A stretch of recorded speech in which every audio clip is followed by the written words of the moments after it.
E essas prisões em São Paulo e no Paraná que dizem respeito ao Rio Grande do Sul, porque esses suspeitos aí estavam usando indevidamente as marcas do Grêmio para faturar, para enganar clientes. Isso mesmo. Foi alvo desta operação do Departamento Estadual de Repressão aos Crimes Cibernéticos no dia de hoje. Esse grupo que, segundo a polícia, fazia anúncios falsos de produtos da Grêmio Mania, né, que é a loja oficial do Grêmio, e eles usavam isso, claro, para enganar os torcedores que viam ali esses anúncios, acabavam fazendo as compras. Eles anunciavam com valores com altos descontos de 65%, 70%, segundo a polícia, especialmente camisetas, né? Eles faziam anúncios como se fossem camisetas oficiais, as pessoas entravam, faziam a compra, pagavam via Pix, mas, obviamente, elas não recebiam os seus produtos. Essa fraude tem um ponto curioso também, Macedo, que envolveu o uso da inteligência artificial. Esses criminosos, eles criaram um anúncio falso em vídeo, como se fosse o Pedro Jeromel, o ex-zagueiro do Grêmio, anunciando esses produtos. Era uma forma, claro, aí de dar credibilidade para esse golpe. E no dia de hoje, então, a polícia prendeu em São Paulo e também no Paraná os autores desse golpe, né? As pessoas que, segundo a polícia, orquestraram essa fraude, Macedo. A tal de inteligência artificial que tantos benefícios traz, ao mesmo tempo proporciona esse tipo de coisa. Hoje a gente vê uma imagem, vê a pessoa falando e não sabe se aquilo ali é mentira ou verdade. Vamos para o esporte, dupla Grenal em destaque. O Inter volta a campo amanhã, pega o Vasco no Rio de Janeiro. E a situação só piora. Ontem o Fortaleza ganhou fora de casa do Bragantino e ficou a apenas 4 pontos do Internacional e a 2 do Vitória, que é o primeiro time na zona do rebaixamento. Ou seja, faltando 3 jogos, o Fortaleza aparece como mais um rival do Inter na luta contra o rebaixamento, hein, Jason Lisboa? Exatamente, Macedo. Falávamos sobre isso, sobre essa situação ontem aqui também, sobre o Fortaleza jogar contra o Bragantino à noite no interior de São Paulo. E a vitória por 1-0, como você disse, Macedo, coloca mais um time nessa reta final de campeonato brasileiro lutando pela sua sobrevivência na Série A. E tem uma situação, Macedo, que ela é um tanto quanto preocupante, porque se pegarmos esses times que estão aí lutando contra o rebaixamento, Vasco, Ceará, Inter, Vitória, Santos, Fortaleza, apenas o Inter, Macedo, tem 2 jogos fora de casa. Os outros são 2 jogos como mandantes nessas últimas 3 rodadas de campeonato brasileiro. Então isso, de certa forma, aumenta a exigência do Inter, já, por exemplo, projetando o jogo de amanhã contra o Vasco. Posso falar, Jason? Pode, por favor, Marcelo. Adianta jogar no Beira-Rio? Se a gente pegar a última vitória do Inter, justamente longe de casa, contra o Ceará, lá em Fortaleza. Mas eu pego os jogos do Beira-Rio, até porque uma vitória fora de casa pode ser algo assim excepcional, e tem sido excepcional porque o Inter perde os jogos fora de casa. Mas olha só, nos últimos 3 jogos no Beira-Rio, o Internacional não venceu. E aí? Jogar em casa é vantagem? O problema do Inter é que o time do Internacional entrou numa descendente no Campeonato Brasileiro, enquanto aqueles times que estavam mais embaixo se reforçaram e agora estão no momento assim de recuperação. Esse é o grande drama. O Inter em queda e Vitória, Fortaleza especialmente, com times ascendentes na reta final, na hora decisiva. Exatamente, Macedo. Essa leitura, ela explica realmente o momento vivido pelo Inter e essa pressão na fuga contra o rebaixamento. Fortaleza venceu, o Vitória vem de 3 pontos também conquistados no campeonato. Santos e Inter jogaram e empataram no Beira-Rio. Então é uma reta final que vai exigir muito, muita entrega. Isso a dupla de técnicos do Inter já conseguiu recuperar, essa entrega, essa vontade. Não falta vontade, mas a questão é o futebol dentro de campo e as escolhas. E por falarmos em escolhas, Macedo, nesse momento as escolhas sobre o time a ser colocado amanhã em campo contra o Vasco estão acontecendo. E, Macedo, a gente está buscando mais detalhes. Ontem não teve indicação de time no treino, então é o treino de agora de manhã que de fato está definindo essa estratégia. Com uma tendência muito forte para o retorno do Carboneiro, que cumpriu suspensão contra o Santos, voltando ao time titular. E aí a dúvida ficaria na manutenção ou não do Borré para o jogo de amanhã em São Januário. Jason, tem uma situação que ainda pode trazer mais problemas para o Internacional. É o Juventude, né? O Juventude joga contra o Bahia amanhã. E se ganhar o jogo do Bahia, vai subir para 36 e fica a 5 pontos do Inter, faltando 3 rodadas. Ou seja, né, o Juventude é um que ele não chegou ainda numa posição mais pelo menos animadora, como a do Fortaleza e a do Vitória, mas o Juventude é outro time que, se a gente pegar o recorte do segundo turno, acredito que faça uma campanha melhor que a do Inter, hein? Tá todo mundo virando Real Madrid, ô Macedo, nessa reta final de Brasileirão no entorno do Inter. Mas o Inter, enquanto isso, tá virando o Raio Valicante, lá, sei lá o que lá do futebol, se a gente pegar o Málaga, o Real Valladolid, que é um que cai toda hora lá, né? Realmente, a situação ela é assim de uma projeção de pontos que o Inter ainda vai depender para alcançar essa certeza de permanência na elite do futebol brasileiro. Vamos partir do princípio de que na última rodada, enfim, vença no Beira-Rio contra o Bragantino, né? Sim. 44 pontos. Não há garantia nenhuma de 44 pontos. Então ele precisará fazer pontos ou contra o Vasco ou contra o São Paulo. E a gente sabe da situação para o jogo de amanhã, né, Macedo? Porque o Inter é o 15º colocado com 41 pontos. O 13º é o Vasco, 42. É um ponto à frente. Então o Vasco também joga amanhã contra o Inter a sua sobrevivência, a sua permanência na elite do futebol brasileiro. Mas olha aqui, o Santos veio a Porto Alegre e a gente dizia, o Santos também joga sua permanência, o Santos isso aí. E o Santos encarou o Inter. Poxa, será que o Inter não vai encarar o Vasco amanhã?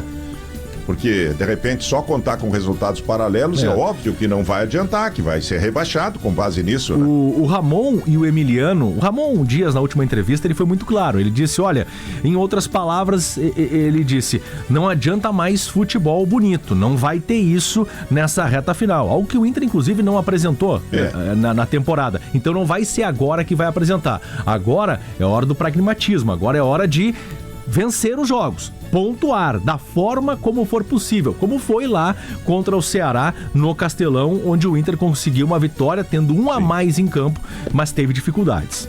Pior é que o Inter veio apresentando sintomas de problemas já no primeiro semestre e a direção desatenta, direção despreparada, ficou achando que tudo bem, que está classificado na Libertadores, está classificado na Copa do Brasil, mas o Inter não encaixava boas atuações, eram raras as boas atuações.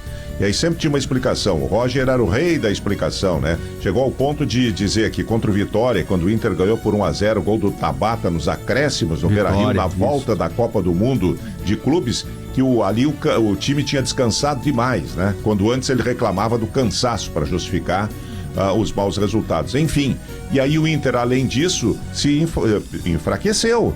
Porque em termos numéricos, pelo menos, pega numérico, quantas vezes ficou faltando centroavante? Se tem o Valência, vai botar o Valência, né? Não tá resolvendo coisa, mas tem o Valência para colocar. Já teve jogo aí que quase não tinha centroavante, né? Mas tá mal o Carboneiro, tá mal o Vitinho. Tinha o Wesley. O Wesley não vinha fazendo gol, mas cavava pênaltis. Tem uma meia dúzia de pênaltis do Inter esse ano que foram cavados pelo Wesley. E foi perdendo essas opções. E aí chega na reta final com os adversários reforçados, tá num drama, né? Não, o Inter hoje, por exemplo, Macedo, tem 3 goleiros lesionados e teve que recorrer ao Rocher de forma emergencial para o jogo contra o Santos, porque o Antony tem lesão muscular grau 2 na coxa, o Ivan tem lesão muscular na coxa, o Cauã Jesus, que seria o quarto na hierarquia, mas que vinha, né, participando normalmente dos treinos, tem lesão ligamentar no tornozelo. Então teve que, às pressas, chamar o Rocher para uma reta final tensa de Campeonato Brasileiro. Nesse caso, azar, vamos dizer assim, né? Porque tinha um número suficiente de goleiros, mas para ver como, de repente, de um lado a escassez é por falta de efetivo e de outro, né, onde até o número de goleiros era de uma forma previdente aceitável, alto, né? Aceitável, acaba agora tendo que jogar com um goleiro que não estaria totalmente em forma para o restante do campeonato. Mas enfim, são agruras aí de um time que se descuidou ao longo do campeonato, que teve uma direção, não sei lá, eu considero a direção do Inter pouco preparada. Eles têm uma visão de futebol assim que não combina com o que eu imagino de futebol, né? Tanto que fizeram investimentos aí em jogadores que são caros demais e não dão resposta, né? Mas enfim, e agora o time está nessa fase desesperadora aí, tem 3 jogos e precisa pelo menos, Jason, de 5 pontos. E veja... Pra ficar tranquilo, 5, né? Que seria de uma vitória e 2 empates. Para chegar aí a 46 pontos, né? Agora, e aí eu acho que escapa. Veja só, né, Macedo, esse momento complicado do Inter, ele trava até mesmo qualquer projeção para 2026. E a gente sabe, o intervalo de um campeonato brasileiro para outro vai chegar ali a o quê? 40 dias aproximadamente, é isso? E aí você tem reformulação, o Inter sabe da necessidade de mexer no elenco, vai mexer em departamento de futebol também, com certeza, mas no elenco, no time que entra em campo, isso vai ser trabalhado em um intervalo de 40 dias. O Inter não pode tomar nenhuma atitude antes de ter a garantia de que, por exemplo, vai disputar a Série A em 2026. É verdade. E para os colorados, para o clube internacional ir para a segunda divisão, pode ser um baque daqueles tipo Cruzeiro, hein? Porque o Internacional tá com uma dívida grande. E aí, para montar time no ano que vem sem receita para disputar uma Série B do Campeonato Brasileiro, como é que vai fazer? Mas enfim, vamos aguardar aí, o Inter ainda tem chances, não entrou nenhuma vez na zona do rebaixamento, mas também não adianta ficar 37 rodadas fora se na 38ª entrar, né? Entrou, Macedo, teve um momento na temporada antes de uma data FIFA. Eu não lembro em qual momento agora, qual foi a data FIFA, mas o Inter ficou uma data FIFA dentro do Z4. É verdade.